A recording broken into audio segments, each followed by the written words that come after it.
Beneath the pavement at the eastern edge of Soho, sealed inside a brick water tank that had not been opened since the 1870s, workers found more than 13,000 Victorian pickle jars, mustard pots, marmalade jars, some of them still wearing their original paper labels, bottles that had once held mushroom ketchup, stacked in the dark and forgotten for more than a century.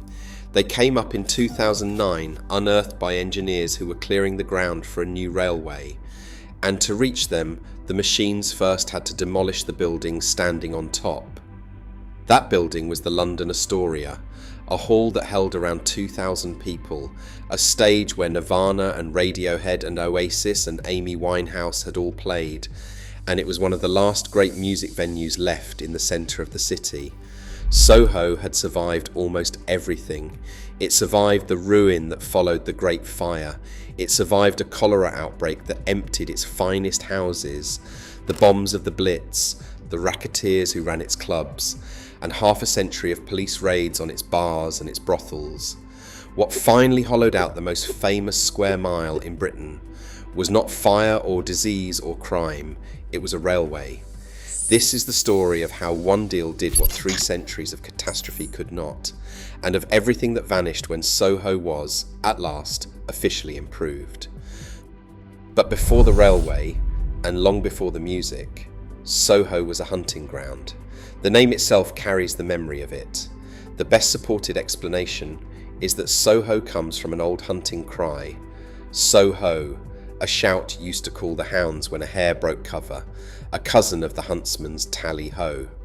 You can find the word written down in the parish rate books by 1632, and again in 1641, in a record of a woman bound over after she threatened to burn the houses at Soho. There is a more romantic story that the name was a battle cry from the Duke of Monmouth's doomed rebellion, but that is folklore. The word was already in local use decades before the battle was ever fought. Either way, we will never quite know, and the honest answer is that the name arrived with the dogs. For a time this was open land on the edge of the city, a royal park where Henry VIII hunted deer within sight of Whitehall. Then, in 1666, the Great Fire gutted the old city of London and threw tens of thousands of people out of their homes, and the fields to the west suddenly became very valuable. Developers laid out the streets we still walk today and named them after themselves. Wardour, Frith, Dean Street for the churchmen, Henry Compton. Soho Square went up in the 1680s, grand and fashionable, and for a brief moment the aristocracy lived here. It did not last. Within a couple of generations, the wealthy had drifted west to the cleaner, calmer squares of Mayfair, and here is the first strange turn in the story. Because they left, Soho was never rebuilt to their taste. It kept its tangle of narrow streets and small buildings, while the districts around it were swept clean and made respectable. Soho survived by being overlooked. Then came the water. In 1854, one of the worst cholera outbreaks in London's history tore through these streets, and it was here that a doctor named John Snow traced the deaths to a single public water pump on Broad Street, and in doing so more or less invented modern epidemiology. The last of the well-to-do families fled for good, and into the space they left behind poured everyone else. They arrived in layers, each one leaving something behind. First the French Protestants, the Huguenots, fleeing persecution after 1685. So many of them that one historian wrote that a stranger walking these streets might easily imagine himself in France. Then Greeks, who gave their name to Greek Street, Italians, Jewish families, and after the Blitz shattered the old Chinatown down in the East End docks, London's Chinese community moved west into the streets around Gerrard Street, where Chinatown stands to this day. Soho became the place where the city kept the people it did not know what to do with, and that made it poor and crowded and gloriously alive. One of those people was Karl Marx. From 1851, he lived with his family in 2 small rooms above what is now a restaurant at 28 Dean Street, paying about £22 a year for lodgings he called a hovel. He was writing the book that would become Das Kapital while living, in his own words, in considerable poverty, and Soho took a terrible price from him for the privilege. During the years the family spent on Dean Street, 3 of the Marx children died. This was the texture of the place. Revolution being written upstairs, grief in the next room, the market barrows rattling below. By the middle of the 20th century, Soho had found the trade it would become famous and infamous for. Sex had been sold here for centuries, but in 1959 a new law, the Street Offences Act, drove prostitution off the pavements and up the stairs, and the walk-up was born. A single flat above a shop, a handwritten card by the doorbell, a red light on the landing, and into this world stepped a former mind reader and dance band promoter named Paul Raymond. On the 21st of April 1958, Raymond opened the Raymond Revue Bar in a converted ballroom just off Brewer Street. It was Britain's first licensed striptease venue, and he got around the obscenity laws with a simple trick, calling it a private members club. Within 2 years it had around 45,000 members.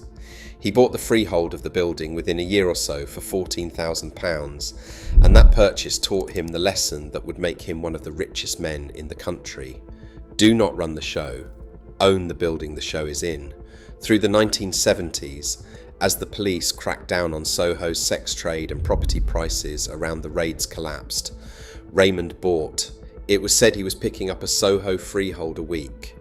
By 1994, he was the richest person in the whole of the United Kingdom, and his company, Soho Estates, still owns around 60 of Soho's roughly 87 acres today. Remember that, because the man who got rich on Soho's seediness ended up holding the ground beneath its feet. While Raymond was buying up the flesh trade, something else was catching fire in the same few streets. The sound of it. It started, so the story goes, in a cramped basement at 59 Old Compton Street, in a coffee bar called the Two Eyes. On an 18-inch stage in that basement, in 1956, a young singer called Tommy Steele was spotted and became Britain's first rock and roll star, and Cliff Richard and Hank Marvin and Adam Faith followed him through the same door. A green plaque on the wall calls the Two Eyes the birthplace of British rock and roll. The claim has folkloric edges. There were other skiffle bars, but the plaque is real and the story is broadly true. The point is that British pop music has a birthplace, and it is a coffee bar in Soho the size of a living room. From there it spread. The Marquee Club moved into the heart of Soho to 90 Wardour Street in 1964, and over the next 25 years almost every band that mattered sweated on its tiny black-walled stage. The Who and the Jimi Hendrix Experience, Led Zeppelin and Pink Floyd, David Bowie and Queen. The Rolling Stones had already played their very first gig under the Marquee's name 2 years before that, back in 1962. A short walk away, on Denmark Street, 100 yards of music publishers so dense it was known as Tin Pan Alley, the Stones recorded their debut album, and in a scruffy outbuilding behind number 6, the Sex Pistols lived and rehearsed and wrote their earliest songs. John Lydon's graffiti is still on the walls in there. It is a protected building now, listed partly to save the scrawlings of a punk singer. The music was everywhere, layered on top of itself. At Trident Studios, tucked in an alley off Wardour Street, the Beatles recorded Hey Jude. Down on Berwick Street, a run of independent record shops so tightly packed it was called the Golden Mile of Vinyl. And if you have ever seen the cover of the Oasis album Morning Glory, that grey London street with 2 figures passing on the pavement, that is Berwick Street, Soho. And through all of it, quietly, in a jazz club on Frith Street, Ronnie Scott's kept the lights on from 1959. It was the first British club to regularly book American jazz greats, and it was where Jimi Hendrix played the last public performance of his life. Ronnie Scott's is still there, and that survival is worth holding on to, because we will come back to it before the end. This was the peak. A single square mile that held the country's sex trade, its jazz, its rock and roll, its record shops and recording studios, and its French cafes where the artists drank all afternoon, all crammed into a few short streets that had survived precisely because no one had ever thought them worth tidying up. You could walk from a striptease booth to a folk club to a Greek restaurant in the space of 2 minutes, and half the doorways you passed had a story attached that most cities would build a museum around. On a Friday night, the pavements of Old Compton Street and Wardour Street were a slow-moving crowd of musicians and market traders and drag performers and drunk poets and men in suits pretending to be somewhere else, and the whole thing hummed with a kind of disreputable electricity you cannot design or plan. It simply accumulated layer on layer over 300 years of the city looking the other way. And on the eastern edge of it all stood the Astoria. Now here we have to be precise, because the story usually gets this wrong. The London Astoria stood at 157 Charing Cross Road, which is the eastern boundary of Soho, the edge, not Soho proper. But it belonged to Soho all the same. It had opened in 1927 as a grand cinema, built on the site of an old pickle and jam warehouse belonging to a company called Cross and Blackwell. By the mid-1980s, it had become a live music venue holding around 2,000 people, and its guest list reads like a history of modern rock. Nirvana played there in 1989. Radiohead recorded a live album on its stage. Oasis opened their breakthrough tour there in 1994. Amy Winehouse was recorded there in 2007. The Manic Street Preachers played the venue for what turned out to be Richie Edwards' final appearance in Britain before he vanished. And upstairs, for years, it held the biggest gay club night in the city. If Soho had a beating amplifier, this was it. And then the state decided to build a railway underneath it. The Crossrail Act received royal assent on the 22nd of July 2008. It was one of the largest engineering projects in Europe. A new line to run east to west beneath London, publicly authorised, publicly funded, and meant to drag the city's creaking transport network into the 21st century. There was nothing sinister about it. That is the quiet horror of the whole story. What finally arrived to finish Soho off came dressed as progress, carrying the full authority of Parliament, promising nothing worse than to make the old city work a little better. The problem was geography. Tottenham Court Road Station sits directly beneath the corner block the Astoria stood on, and to carry the new line, the station had to be made roughly 6 times larger. The building on top had to go. 2 years earlier, in June 2006, a property company called Derwent London had quietly bought the Astoria's freehold for £23.75 million, describing it, in their own words, as a strategic acquisition and a potential development site for the future. They had seen what was coming. Then, in October 2008, the Department for Transport served compulsory purchase orders on 13 central London properties, the Astoria block among them. A campaign to save the venue gathered more than 35,000 signatures, backed by bands like Franz Ferdinand and the Kaiser Chiefs. It made no difference at all. The Mayor of London, Ken Livingstone, put it as bluntly as anyone could. The construction of Crossrail, he said, means that the Astoria cannot be saved. There is something almost unbearable about that petition. 35,000 names gathered to protect a black box of a building where 3 generations had heard the loudest and best nights of their lives. And there is nothing they could have written on it that would have mattered, because the decision had already been taken in a form none of them could argue with. Not a landlord they could shout at, not a council they could vote out, but an Act of Parliament and a train tunnel and the slow grinding logic of a city that needed to move more people through the ground beneath their feet. You cannot hold a candlelit vigil against infrastructure, and here is where the deal gets interesting, because no one simply paid the developer to go away. There was never any public figure for compensation. Instead, Derwent surrendered the site to the railway and struck an arrangement to get it back. A long lease over a large new office and retail development that would rise above the finished station, with the company set to receive around £55 million on completion. The state cleared the ground. The developer took it back and built luxury offices and a corporate plaza on it. The music venue was the thing that fell in the gap between them. On the 14th of January 2009, the Astoria held its final concert. Somebody, with grim humour, called it the Demolition Ball. A week later, the machines moved in, taking the building down in small pieces, and by October of that year, the site had been levelled to bare earth. And it was in that bare earth, in a brick cistern that had been sealed and forgotten since the 1870s, that the engineers found the pickle jars, more than 13,000 of them, from the old Cross and Blackwell works, the very reason the Astoria had been built where it was. The Victorian past came up out of the ground on the same day the recent past was carried away in skips. Soho, digging up its own foundations at the exact moment it lost its heart. Now, in fairness, we should be honest about the word deal and about that title. It would be too neat to say that one Act of Parliament killed Soho on its own. It did not. Crossrail was the trigger and the accelerant, but the fire had been laid years before. Rents had been climbing steadily.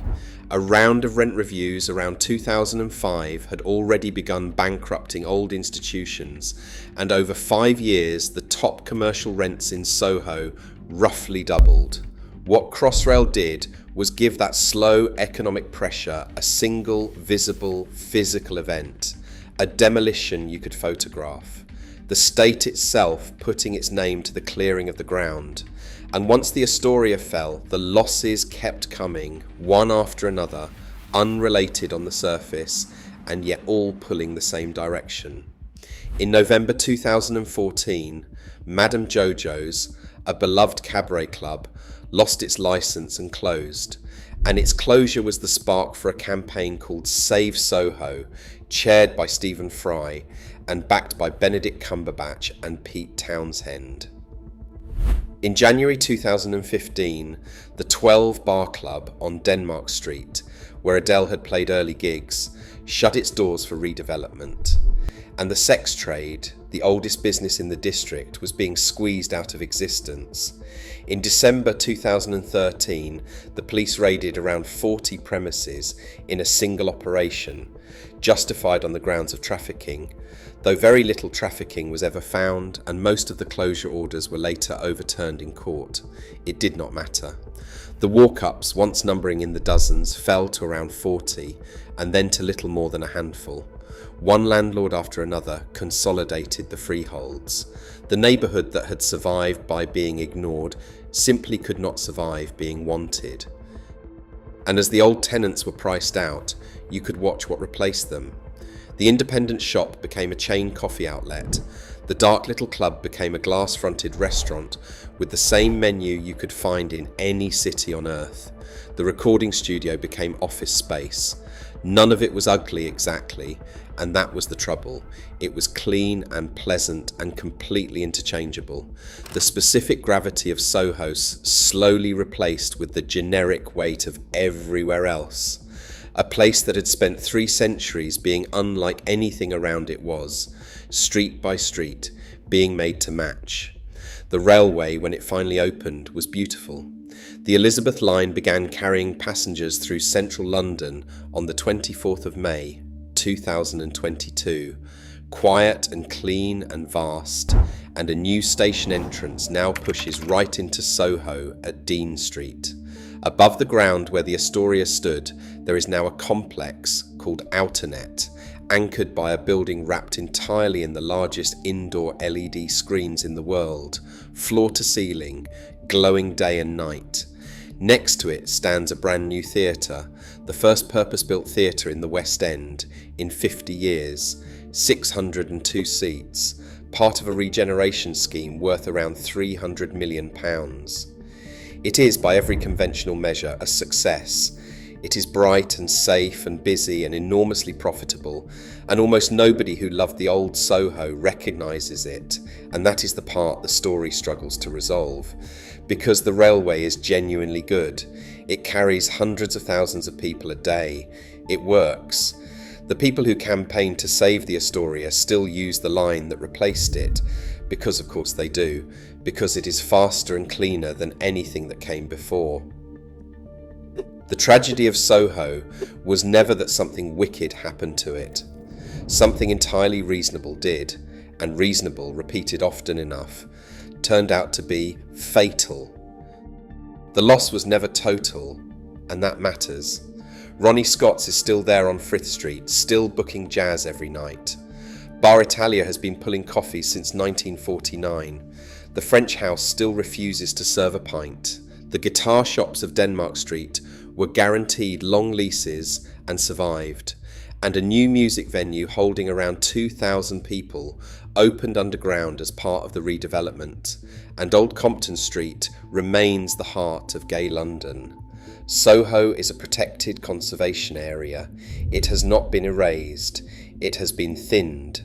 The density is gone, the accident of neglect that let 100 strange small things survive side by side, and once that density breaks, it does not come back.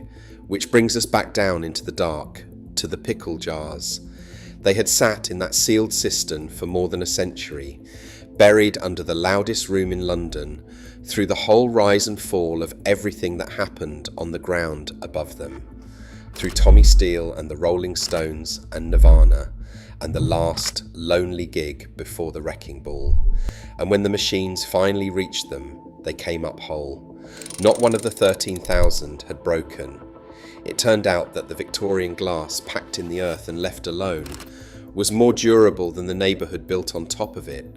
Soho's soul was the fragile thing. It was made of people and rents, and the quiet miracle of nobody caring enough to knock it down. The jars survived because they were forgotten. Soho died the moment it was remembered. If this is the kind of story you enjoy, YouTube thinks you are going to like the one now showing on your screen. And if you want more of these, the histories of the places Britain built and celebrated and then quietly let go, take a second to subscribe. There are a lot more of them still waiting under the pavement.